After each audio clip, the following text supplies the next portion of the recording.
अस्सलामु अलैकुम वरहमतुल्लाहि वबरकातुहू। मेरे अजीज़ भाई और प्यारी बहनों, हम लोग बहुत ही खुश नसीब हैं कि अल्लाह ताला ने हमें शाबान का महीना अता फरमाया और फिर इस महीने के बाद रमज़ान का महीना भी अता फरमाएंगे।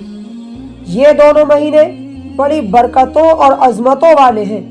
रमज़ान का महीना भी और रमज़ान से पहले वाला महीना भी, यानी शाबान का महीना जो अब शुरू हो चुका है।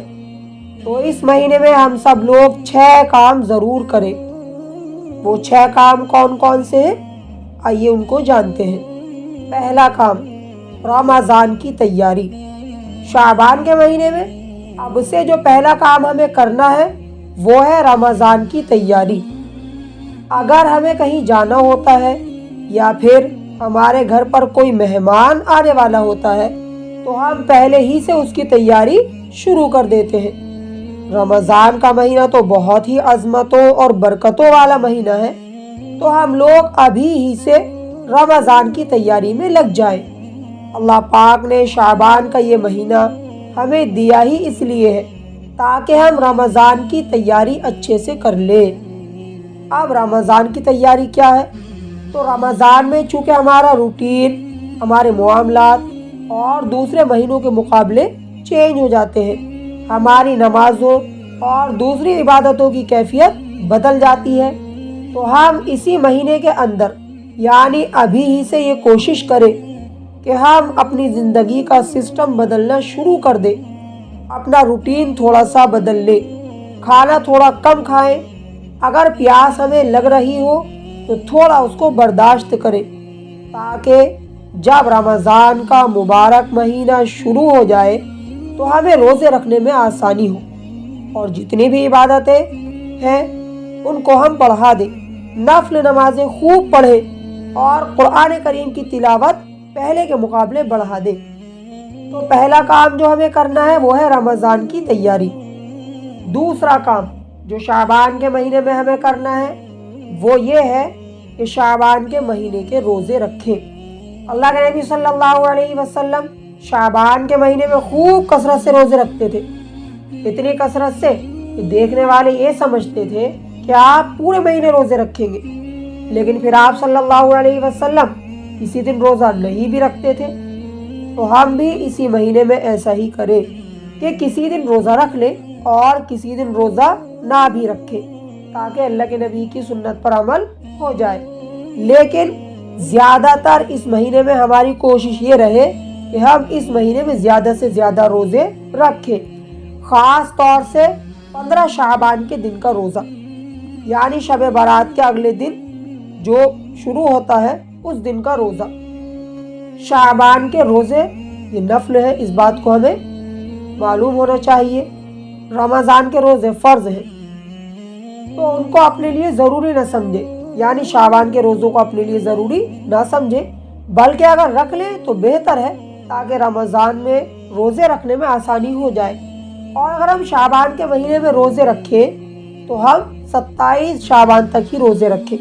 27 शाबान तक जितनी तौफीक भी अल्लाह की तरफ से हमें हो उतने हम रोज़े रख लें। तो दूसरा काम शाबान के महीने में जो करना है वो है शाबान के महीने के रोज़े। तीसरा काम, शब बारात के अंदर इबादत करें। शाबान के महीने में जो तीसरा काम हमें करना है वो ये है कि इस महीने में 15 तारीख को एक रात आती है जिसे शब बारात कहते हैं। उस रात के अंदर हम इबादत ज़रूर करें। ये रात बहुत ही अहम रात है। इस रात में अल्लाह के प्यारे हबीब सल्लल्लाहु अलैहि वसल्लम भी खूब कसरत से इबादत किया करते थे, अल्लाह के सामने खड़े होते थे और आपने अपनी उम्मत को भी ये पैगाम दिया है कि शब बारात में अल्लाह की इबादत खूब करे। पूरे साल के अंदर कुछ ही रातें बहुत ही खास है, उन्हीं रातों में से एक रात ये भी है, यानी 15 शाबान की रात, जिसको हम क्या कहते हैं, शब बारात। इस रात में अल्लाह ताला अपने बंदों की मग़फ़िरत करते हैं। ख़ास तौर पर अल्लाह ताला अपने बंदों की तरफ मुतवज्जे होते हैं। उसका करम, उसकी रहमतें इस रात में खूब अपने बंदों पर बरसती है। ये रात दुआओं की कबूलियत की रात है, अल्लाह से करीब कर देने वाली रात है। तो हम इस रात ज़रूर जागे, लेकिन जागने का मकसद हमारा صرف ٹائم پاس کرنا یا پارٹیز کرنا نہ ہو، بلکہ اللہ کی عبادت کرے تاکہ اس رات کی رحمتیں اور اس رات کی برکتیں ہمیں مل جائیں۔ تو تیسرا کام جو ہمیں شعبان کے مہینے میں کرنا ہے وہ ہے 15 شعبان کی رات کو جاگنا، یعنی شب برات کی رات میں جاگ کر عبادت کرنا۔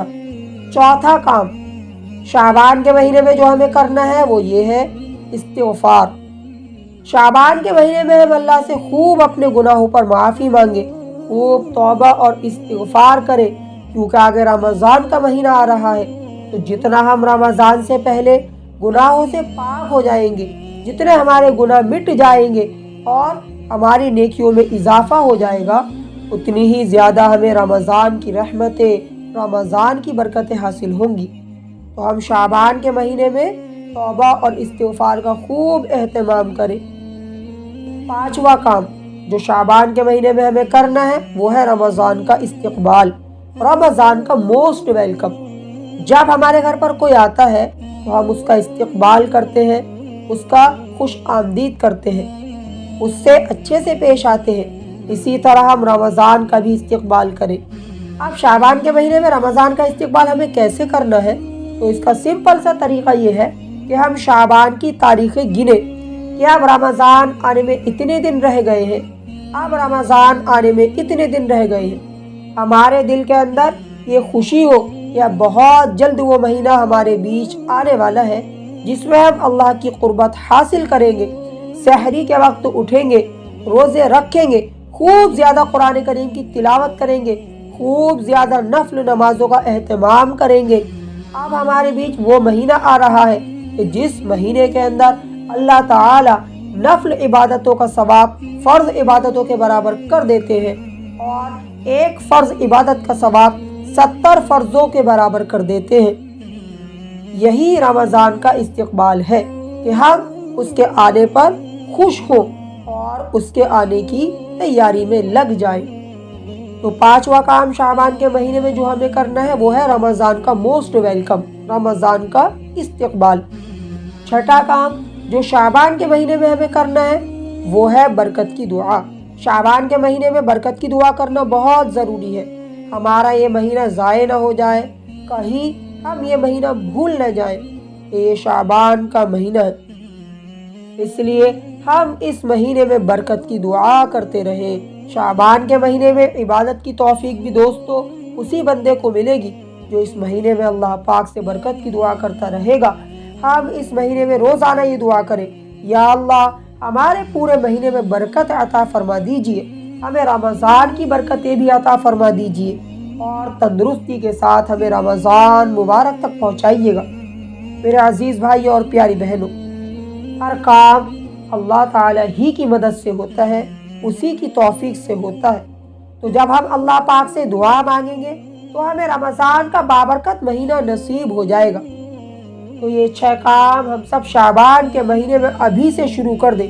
شعبان کا مہینہ شروع ہو چکا ہے اور رمضان کے شروع ہونے تک ہم روزانہ یہ سارے کے سارے کام کریں۔ آپ خود بھی عمل کیجئے گا اور اس کلپ کو دوسروں سے بھی آگے شیئر کیجئے گا۔ السلام علیکم ورحمۃ اللہ وبرکاتہ۔